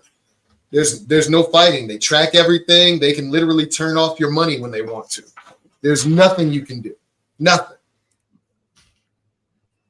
Yeah, and it's really the central banks realizing the power of digital currencies and the fact that they can, the blockchain tracks everything. So I mean, if they're creating their own digital currencies, it's like it's ultimate control, because if they control your money, they control your life. So I mean, and they're seeing the value in crypto, but then they're trying to like corner the market in it also. Yeah. Well, and they don't even have to print money at that point. They can just go type and a gazillion dollars can be added to the money and your money's worth less. And you didn't even notice it happening because they did it in the background overnight when you were sleeping. I think it's kind of like that already with the Fed. I was going to say, bad news for you, Mike. That's how it happens now. I don't think they at least got to print it now. No, they don't. It costs money to print. I don't think they print it anymore. I think they just type it into computers. So it's actually physically impossible to print enough money to match the amount of money that they've printed since 2020. So it's been way past that point for a while. So, and now they even allow the banks to create their own money. So it used to be the fractional reserve. Now they allow those same banks to just create money. So it's way worse than people know. But what did they say? We lost 25% of the value of the dollar from 2020 to 2024, give or take, about 25%. Yeah. So, also not counted in those trillions is the 5 trillion that they've printed since then, or whatever it is. It's a huge number. Yeah, it's all those $1 million in 2016. It's worth what, like $650 now or some crap like that? Or 650K. And I forget the exact numbers, but it's on that scale. It's horrific. Yeah, it's those $5,500 checks that Nancy Pelosi sent out that Donald Trump took credit for. Right? Like that was the start of it. And everybody pushed back because we saw what was going to happen. And here we are. I say everybody that knows better pushed back. And right. But it goes back to the point of if government controls your money, then they have the power over your life. That's why we have Social Security. That's why we have Medicare. That's why we have Medicaid. That's why we have SNAP and WIC. Joe Hanush's favorite. That's why we have license plate stickers. Right. So they can control literally every aspect of our life. And that's why healthcare is tied to your job. Healthcare is tied to your job because you can't quit. Because if you quit and somebody gets sick, you're in trouble. So stay at that job. Yeah, I'll lose 100 points for this because I'm going to talk about the school district. But our biggest financial challenge coming up over the next couple of years is our healthcare fund. We're supposed to be self-funded, but we dump $14 million a year into our healthcare fund. That's not sustainable, right? I thought the A in ACA was the Affordable Healthcare Act, but everything has gotten more expensive since that legislation was passed and the Supreme Court upheld it. Get government out of everything, and I promise your life's going to be better. It might not be as convenient, it might not be as easy, but it's going to be better. Two things about healthcare. One is ACA was Hillary Care from 1994, because I was working at Mutual of Omaha in 94, and they were scared of it. ACA, Obamacare, is Clinton Care from the 90s with all the poison pills that Republicans wanted in it that the Clintons refused. Obama let it happen. And two is I got TRICARE. I'm retired military. I got TRICARE, and that is socialized medicine, the very definition of socialized medicine. And I used to think that was the right idea. Give everybody TRICARE. Taxpayer funded. We subsidize it with, or taxpayer subsidized. We fund it with a thing. But my boy was in the UAE and he broke his nose. He had to have plastic surgery. He had to have follow-up appointments, and he had medicines. And all of that cost him $160 without any insurance. Another friend of mine had a root canal in the Philippines, $26. Government interference is why this stuff costs so much in banking, in insurance, and in pharmaceuticals. Get government out of it, it'll handle it. It'll cheapen. The market will show what it's really worth. Yeah, and it's something that Dave likes to say all the time, so I'm going to steal his thunder. But, this is that prime example where government breaks your kneecaps, hands you a wheelchair, and says, see, without us, how would you get around? And that's where we're at in just about every aspect of this. Yeah. That was actually Joe Jorgensen's. She was one of her big campaign things that she went around saying. But I would like to, something I found interesting recently was breast cancer, right? Somebody very close to me had got breast cancer, had a mastectomy. So now they get a single mastectomy. So they get mammograms on the other one every 6 months to, make sure they don't. It's preventative now. I mean, it's not preventative. It's diagnostic is what they call it. Well, we have TRICARE. Diagnostic is not covered by TRICARE. So we have to pay out of pocket for diagnostic mammograms. They will only pay for preventative. And I was like, how does that make sense? It's more serious and more important now, and we got to pay for it ourselves. I mean, that's probably why. Yeah. Because you don't have a choice now, because you're going to pay for it. Right. All right. Dave, to you. Does financial surveillance destroy liberty? Absolutely. I mean, that's the beginning of the police state. I mean, if they control your money, they control your life. And I mean, if you don't have the freedom to, I mean, it's just free market. I mean, if you don't have the freedom to spend your money or receive your money, we live in an economic system. I wish the world was like, Star Trek, where it was all based on merit and stuff, and you didn't have money. And until we get replicators, it's not going to happen. But if they control your money, if they can see where everything you spend goes, then they can tax it wherever, or they can take it wherever, then yeah, you have no freedom anymore. All right. That brings us to the scores. If you haven't entered your scores in the chat, do it now. Let's check out what's going on in the chat. Dave needs plus 100 for replicators. Referencing Michelle's Star here. Trek. Welcome, Come on. Minus 100 to Ryan for not acknowledging his historic win of $21 in Vegas. Yeah, that's fair. Not bad, bro. Minus 100 to Mike for road word salad. JFK did the Bay of Pigs invasion. The great Joe Hanush is with us. 100 to Dave for recognizing that welfare is a tiny slice of the pie. What's up, Hody? Hody just had a big win on here a couple weeks ago. 100 to Ryan for making the first good point he's ever made. That's good. Thank you. 100 to Mike because he wants our evil government to stop bombing brown people overseas. Treasury yields are market driven. Get the Federal Reserve out of it. 100 to Ryan for knowing nothing about crypto. Minus 100, not during my sponsor thing. Tell people at the bus stop or something that you know nothing about crypto, not during the sponsor part. Minus 100 for Ryan for being a libertarian that knows nothing about crypto. That's fair. Free association. All right. Dave tried to give himself points. That's a Ryan Woodcraft move. That's not allowed. Don't buy crypto that's owned by a corporation. 100 to Mike for not trusting central banks. 100 to Ryan for the immediate hell no. You can divide a number an infinite amount of times. You can still decrease the value of crypto. 100 to Ryan for bringing up the most important issue of our lifetimes, car tag stickers. Minus 100 to Ryan for triggering him by mentioning car tag sticker tax. Minus 1 to Ryan for still wanting the state to collectively set ROE. Plus 1 for still wanting better. So that's 0 if you were keeping score at home. 1,000. So everyone, because free is taking 35% for tax. Bee stings, that just bee stings. Terry wants us to get to 5,000. We got to 5,000, so that must be an old comment. So thank you. Keep sharing.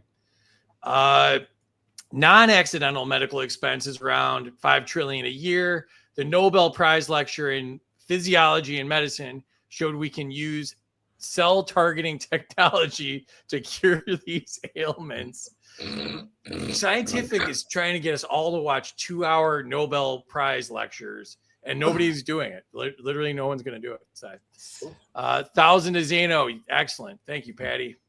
100 to everyone for waiting while I took a bath. That's good. Minus $1 million to everyone for not saying anything dumb enough for my nuke. There you go. So It's scientific. I watched those Nobel Prize documentaries, just to let you know. Do you really?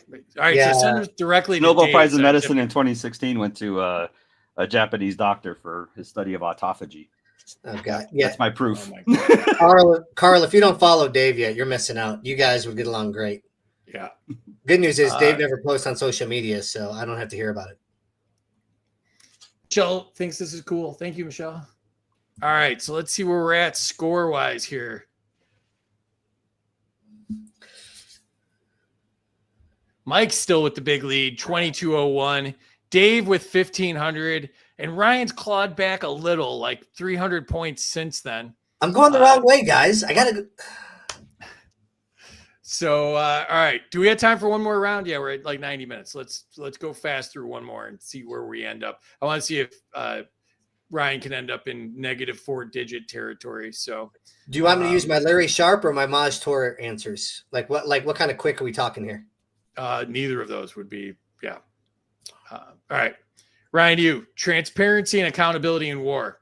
Should every military contract be made public? Yes, unequivocally. I can vouch for him. Nice. He's very serious about that. Mike, is Washington hiding the true cost of war? Absolutely. Absolutely. My job, I said data scientist, you guys in the Army, I was in ORSA. And in the Air Force, that's attached to acquisitions. I know more than you. I know too much about acquisitions, and we are absolutely hiding the cost of all that stuff. Yes. Yes. All right. You could just say Washington is hiding the true cost of fill in the blank. Everything. True. Yeah. That's true. Dave, to you. Should the Pentagon be held liable, criminally liable, for the missing trillions? Absolutely. If you could narrow down who was actually responsible for it, then for sure there should be. I mean, what is it? It would have to be like extortion or some other. You'd have to find what criminal offense would be covered, but you would have to narrow it down to a particular person or people. I mean, you can't just. What are you going to do? Throw the Pentagon building in the prison? Which is a good idea, but yeah. All right. Ryan, to you. Should secret military budgets be outlawed? Yes, unequivocally. Secret programs, sure. How they're funded, still public. Okay, good answer. Mike, to you. Should whistleblowers exposing war lies be protected, not punished? Absolutely. Yes. Whistleblowers need protection. Okay. Dave, to you. Is accountability impossible while Washington hides behind national security? Yes, in the Patriot Act. We should know more about what the government's doing than they know about what we're doing. I think it's completely backwards right now. The government has all the secrets and all the privacy, and we have very little. Okay. Ryan, to you. New category, veterans and aftermath. Do VA conditions show America doesn't care about veterans?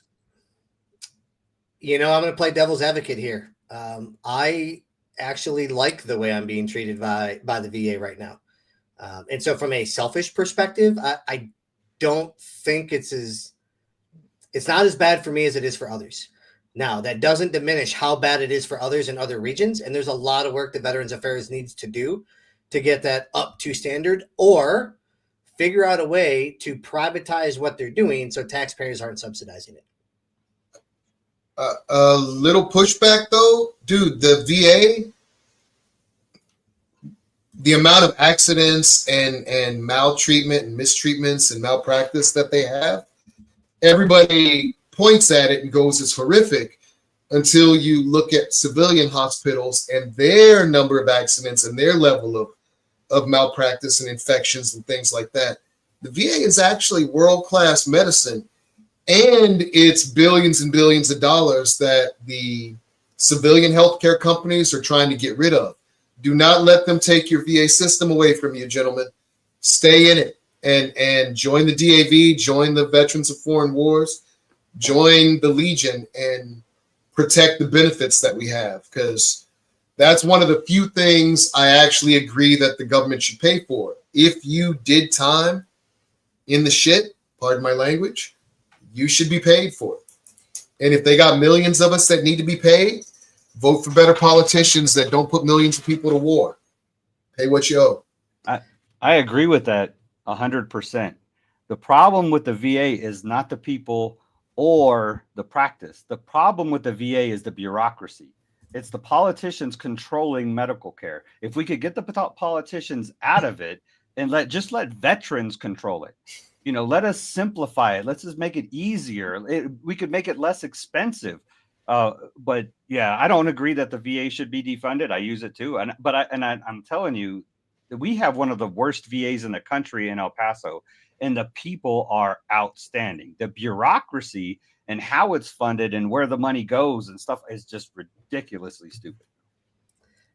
Yeah, I always say when we talk about cutting spending, that does not include obligations. And so our obligations to our vets should be paid first. So when I talk about cutting spending, I'm never talking about screwing our vets that were promised something and should receive it. Yeah, I'm a firm believer in you break it, you buy it. And the Army broke us, right? Like they broke us hard and put us up wet. And now they're trying to make amends for it. And I'm good with that. But, when I said privatize, right? Yes, I agree, Mike. Yes, I agree, Dave. But there's more accountability on the private sector because you can utilize malpractice lawsuits. You can take other steps to hold folks accountable. With the VA, that's not necessarily the case. Now, I have not had that experience. I mean, doggone, I just realized this year that I can get massage therapy mostly on the VA's dime for my chronic neck pain. What other healthcare provides that at that kind of cost? So selfishly, I'm all for it. But it can be better. There can be more accountability and less bureaucracy there. Those medical savings accounts, you can go to chiropractors and massage and stuff through those. If you have the health savings plans, whatever they're called, the little percent you can put away. You know what I'm talking about? I do, but I'm cheap and I don't do it. I mean, I'm fiscally responsible. Sorry. Yeah. Good news, Ryan. The Sox just beat the Tigers. So 7-5. I've been watching. Yeah. Second Good worst news team for in you. baseball, and we can't pull it up. Yeah. Happy I could make your night with that. All right, Mike, to you. Should service members have veto power over foreign assignments? No. No. Service members don't participate in democracy. We protect democracy. You don't get votes. You go do what you're told within reason. You should have the ability to quit if you really don't like what's going on. All right, that's close. I'm still trying to get somebody to answer this. Yes. Why is it like slavery? Why should you not be able to quit like any other job? Military's different. It's the profession of arms. There's orders you have to follow. When you say charge that hill and somebody's shooting down at you with a machine gun, my answer is hell no. I joined the Air Force. What's your problem? No, there's certain things that you have to do in order to be in the military that I just don't know how to say it. You don't get veto power. You do as you're told to get the mission done. And you signed on the line that was dotted, and it's a sacrifice. You were giving of yourself. And there are things that need to be done, and they're not going to be easy. So sometimes you got to do them, and sometimes it costs your butt. And that's just how it is. I can't speak for the Air Force, but the Department of the Army will give you one. You can sign one deck statement. Now, you sign that deck statement, and you're saying, hey, I'm getting out of the Army, and I'm never going to serve it anymore. That's a 7-day option. If they try to send you to an assignment, you can 7-day opt. There's one that it's a 7-day option. You go, hell no, I ain't doing it. And you can get out. But that's the only time, that's the only vote you get. Yeah, you don't get you to want stay a 7-day opt and turn down an assignment, you can. But then you get out and that's it. You're done. Yep. So. All right, Dave, do service members pay the highest price for political wars? Oh, absolutely. The damage to the family, the mental challenge to the service member, and then the families when they get back, divorce rates are higher. I mean, the whole family structure is damaged from it. So most definitely the service member pays the highest price, and their family. Absolutely. Yeah. All right, Ryan, to you, defend the guard. And we're having Dan McKnight on eventually. We're trying to get him scheduled, but I would like to point out his great organization and bring our troops home. So categories: defend the guard. Should states refuse to send their National Guard to undeclared wars? Yeah, absolutely. The more that I learn about the Defend the Guard legislature, the more I support it. A year and a half ago, I was kind of in that in between. I could see the benefits of not having it, but the more I learn about it, absolutely. And to be completely frank, the governor should be able to veto the federalization of National Guard troops for nonsense like sweeping the streets of Washington, D.C. so somebody can earn political points with supporters. The National Guard used to be strategic reserve, by the way. George Bush the Younger was a fighter pilot who never left Texas during the Vietnam War because he was Guard. They went from strategic reserves to being de facto reservists. And the entire point of the Guard was to backfill at home. It wasn't to go out and go to war all the time. Now it is. They changed that in the 2010s. Yeah, and that's the same argument that you could make on, for the anti-Second Amendment folks. Like, well, the Second Amendment applies only to militias, and we don't have militias anymore because we have the National Guard, so nobody should own guns. But when you look at the history of the National Guard, that was never the intent to begin with. Yeah. Have you ever had Scott Horton on? He's a big Defend the Guard guy from Texas. He's actually still answering one of our questions from the time he was on a couple months ago. So, yeah, no, he was great. He was fantastic. So it was actually right. I think it was 2 days after we went after Iran. So it was perfect timing. Yeah, it was Kudos during to Pork Terry Fest, for that. What's that? It was during Pork Fest. Like he was at a campfire for Pork Fest or something. I don't know if the smoke was the campfire or if it was something else, but yeah, there was a lot of smoke and stuff. Yeah. All right. Mike, to you. Do National Guard troops exist to defend states, not foreign soil? Yes. Well, yes. National Guard is supposed to protect the home front. They're supposed to backfill and protect home. Yeah. Dave, to you. Do guard deployments abroad weaken state disaster readiness? Oh, absolutely. I mean that, and like you're saying, they belong to the states. That's what they're there for. They're for disaster relief and to backfill when the active duty has to leave. They're basically the skeleton crew that can take over a base and run it, and they react to natural disasters. So yes, absolutely. All right, Ryan, to you. Money in politics. Should defense contractors be banned from donating to politicians? Defense contract companies, absolutely. Individual people, no. Okay. Mike, to you. Is dark money fueling America's foreign wars? No, I don't think it has to. I think there's enough corruption with actual money and bankers that they don't need dark money. All right. Fair enough. All right. Dark money's more for the local politics. Yeah. Dave, is Congress bought and paid for by the war machine? Oh, I don't like to group people into, one group, but for the most part, yes, I would agree. I mean, if you look, well, actually, Congress is bought and paid for by not only the military industrial complex, but the 5 largest lobbyists in government, which are the food industry, the banking industry, HMOs, pharmaceuticals, and banks. Those are the 5 biggest lobbyists in Congress. So they're the ones who actually run our government. Military industrial complex, I think, is just kind of a on the side type of thing, but for sure they're a big influence. Getting money out of politics would save us a lot, though, because when I was running for Senate, the average Senate race was 25 million. 6 years, that's what, $11,000-$12,000 a day you have to fundraise in order to get successfully reelected. I'm not going to give them that much. I might give $1,000. I might give $2,000. They need 5 more of me for one day's fundraising. Yeah, they are owned by money.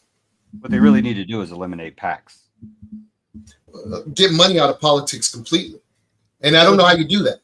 If you defund the federal government, then there's nothing to steal, so they'll get less interested in stealing our government from us. So yeah, and that's a point I've made before too, is that we don't really have to get rid of lobbyists. We just have to get rid of the power in government that the lobbyists are trying to control.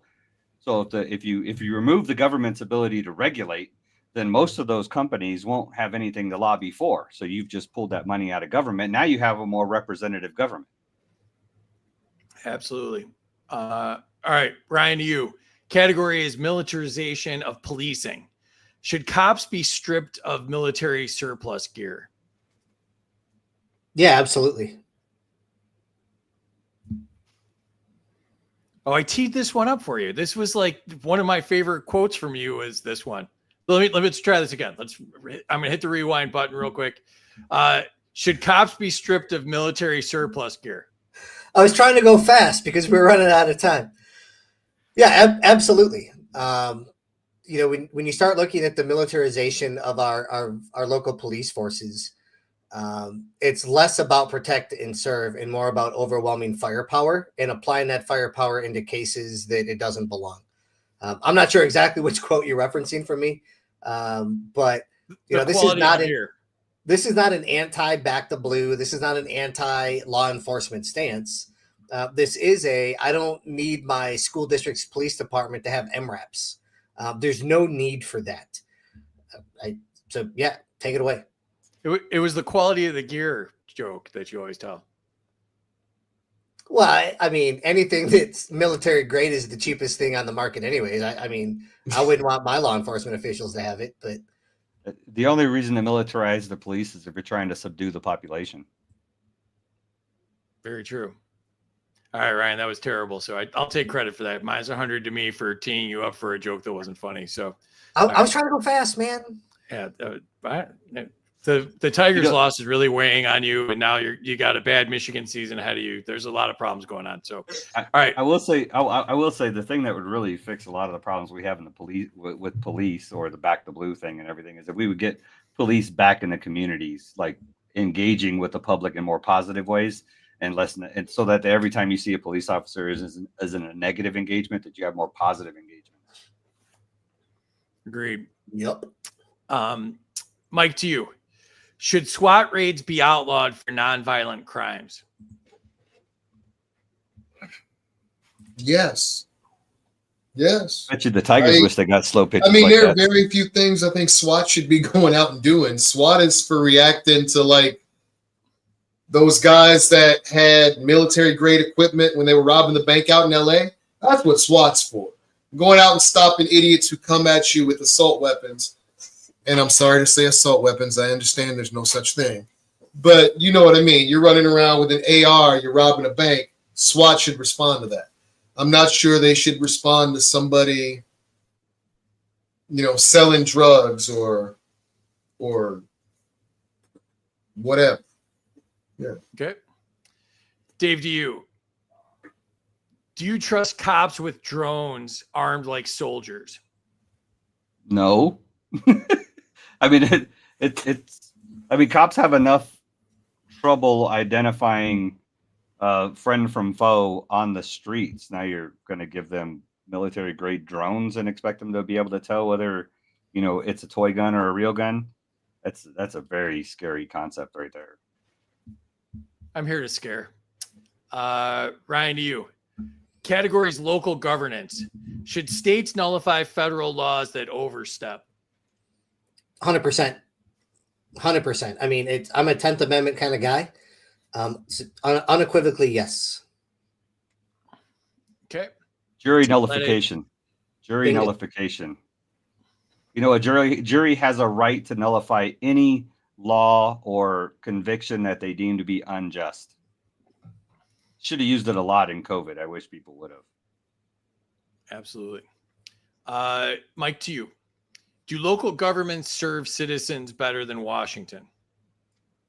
Yes. The lower down you get, the more efficiently they use the stuff, at least. Or I don't know if it's more efficiently, but they got to pay off less folks on the way up. So yes, you get more bang for your buck locally and in communities. The problem with that is Washington gets the print money, so they don't have to raise taxes because they can just print money and raise taxes on everybody through inflation. Local governments, though, they found this little thing that they can do called borrowing money through bonds and certificates of obligation, so they can run up their debt that way. They can't actually print money, but they can borrow their citizens to death. Agreed. All right, last question of the night to you, Dave. Should towns have the right to reject federal programs? Absolutely. The lower the power base, the better. The closer to the actual citizen, the ultimate power should be in the individual citizen. So, what is it? Individual governance. That's the highest level of power, and then it should become less as it goes up. So the federal government should have the least amount of power. Local government should have the most amount of power. All right. And that gets us to the scores. If you haven't put your scores in the chat, do so now and tell us who you thought won. And make sure you share this out one more time and make sure people hear these great answers from these three great vets. Minus 100 to Ryan to help the cause. Minus 5K. 100 to Dave for getting rid of the Patriot Act. Thank you all for your service to our country. 100 to anyone who mentions Dr. Belay's investment healthcare retirement plan that eliminates Social Security, Medicaid, Medicare, and the majority of insurance companies. Thanks for the short comment there, Scientific, that it doesn't look like anybody's going to do. Minus 100 to Mike, just married a massage therapist like I did. I thought you hired one. You married one? All right, never mind. It was Ryan, I don't- massage therapist. Dan says, I don't want to deduct points from Mike. I want to buy him a drink and pick his brain. Yeah, Mike's a good hang. I got to hang out with Mike at the convention. He's a good guy. 100 to Ryan for base 2A reference. 100 to Mike for 86ing money in politics. 100 to Ryan, no military gear for cops. Minus 100 for being anti back the blue. 100 to Dave for militarizing police to control the population comment. 100 to Dave on jury nullification. Minus 100 to Free for going past my bedtime. Sorry about that, Si. You are married to a massage therapist, so that is a bad thing for me to do to you. All right, so let's see where we ended up here. And it got closer. Interesting. But Mike still ran away with it, 2201. Dave with an even 2,000. Ryan with negative 699. Ryan, you came in third. What did you think? In typical fashion, I never achieved what I wanted to achieve, even when I set my goals as something realistic. It was a great time. It's always a good time when I can talk with Dave. We do it frequently. And to bring Mike into the loop. Mike, I hope you come back on more, man. It was great to have you here. Absolute excellent time. I love you guys. You are my brothers in arms. You're my brothers in liberty. And let's lock elbows and make this thing push forward. Ryan, anything you want to pitch or plug? You know what? No, I'm going to defer my time to Dave and Mike. The people have heard from me enough. They know that I stink at this show, so I'll defer my time to the real winners. He's at Woodcraft 4EP. If you want updates from 7th grade basketball, that's what his whole feed is right now. So, I have him muted right now. So last I saw, that's what it was. But still is, yeah, all in. We are all in with Team SISD. Dave, you made a nice late run, but then you fell just short. What did you think your first appearance? Oh, that was a lot of fun. Yeah, I'll be better prepared next time. I understand how the point system works now. More snide comments, a little bit more comedy. I really, next time I'm on, because there will be a next time, I'm sure. I definitely want to see how to get nuked. So that is definitely, nobody got nuked this time. So I don't know what that looks like. So I'm going to try harder next time. I don't know if they were scared of 3 vets or they were being respectful or if it was a combination of the two, but it didn't happen. Yeah, I was going to double down on the Patriot Act thing and see if that got me nuked, but I guess it didn't. So. I would like to point out that Ryan is the real rock star. I mean, that guy, he came in. We actually started talking about 2 years before he retired from the Army. And then when he finally got out, he started getting active in the party. He ran for office. And I mean, this dude put in the work for liberty. I'm telling you, he is a rock star in El Paso. He's the face and the voice of the party. I'm the chair and he's the face and the voice of the party in El Paso. He does outstanding work and I love him for it because he takes a lot of the trouble off of me. Ryan never gets complimented on the show, so I don't really know what to do with that. But I'm not sure he's a real libertarian. He won an election. Right? He's got to be a statist, right? He's got to be a statist somehow. I don't know how. We're going to figure it out. I tell people that. I was like, it's really hard for libertarians in politics because in order to run for office, you got to be a statist. You want to control other people. Yeah.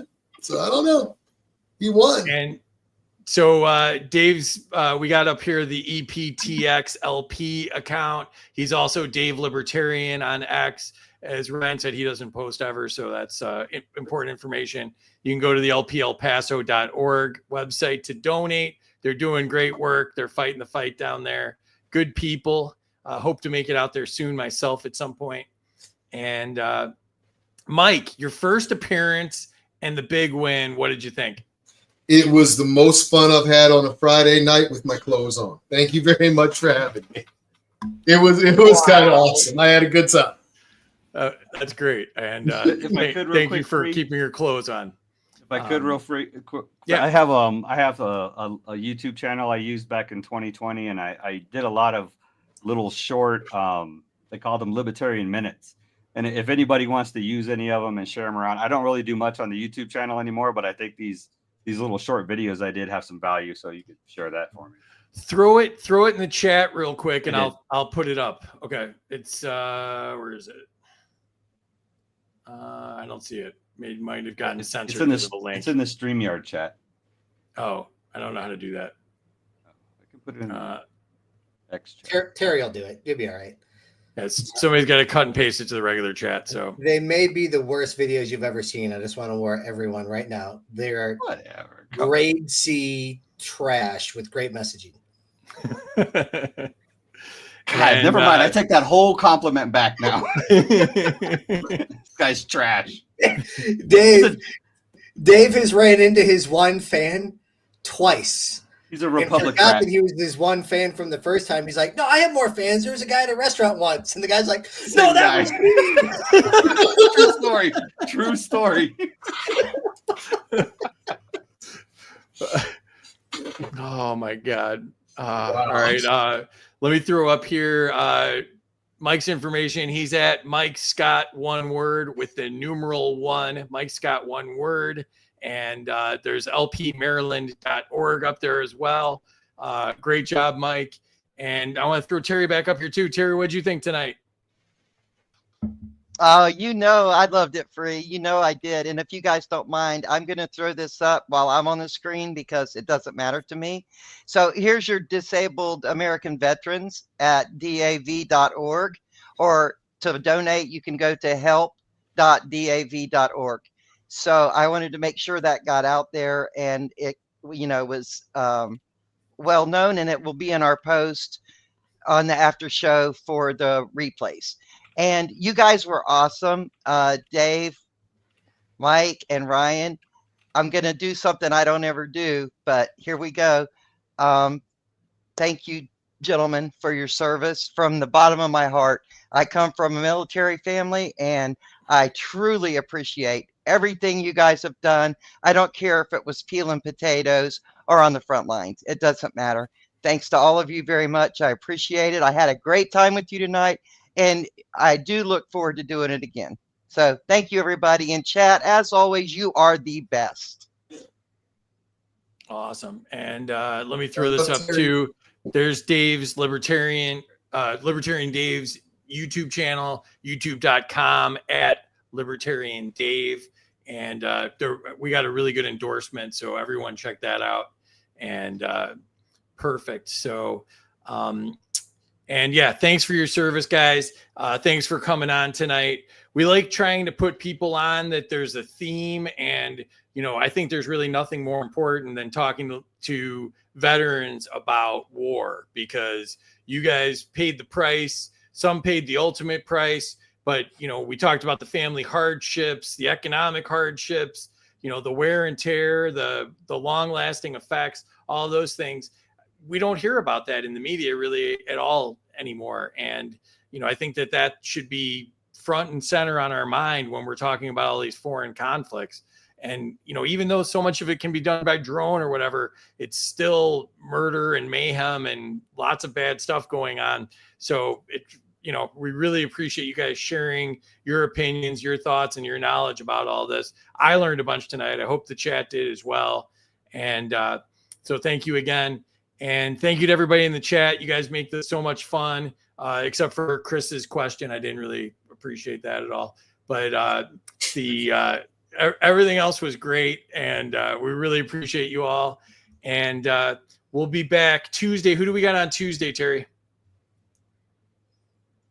We will have another great show coming up on Tuesday. We have Robert Yates, Jack Danger, and Paul Dar from the Libertarian Party. So that's going to be interesting. And I know Free will come up with some great questions. I've seen what their choices were for the questions, and he'll have fun.